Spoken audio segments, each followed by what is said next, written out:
Studentët e programit Menaxhim Veterinar në Universitetin e Korçës po zhvillojnë praktikën profesionale pranë qendrës së transferimit të teknologjive bujqësore, ku po njihen nga afër me proceset e mbashtimit dhe kujdesin ndaj kafshëve.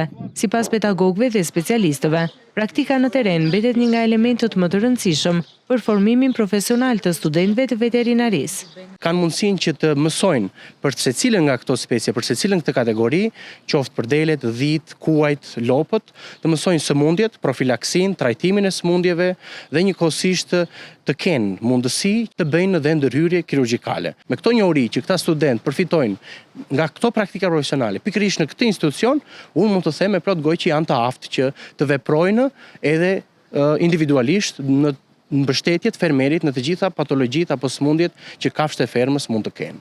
Dhe studentët shprehen se kjo eksperiencë ndihmon të lidhin njohuri teorike me praktikën konkrete, duke u përgatitur më mirë për tregun e punës dhe sfidat e profesionit veterinar.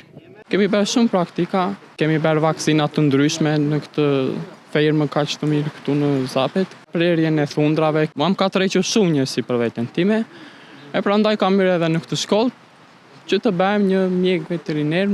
Gjatë praktikës, specialistët e qendrës së transferimit të teknologjive bujqësore po u shpjegojnë studentëve teknikat e ushqyerjes, kontrollit shëndetësor dhe menaxhimit të fermave blegtorale, ndërsa një vëmendje e veçantë i kushtohet dhe proceseve të riprodhimit dhe mbashtimit të kafshëve. Studentët kanë mundësi të ndjekin nga afër edhe ndërhyrje të ndryshme veterinare dhe kirurgjikale, duke fituar eksperiencë praktike për profesionin e tyre të ardhshëm.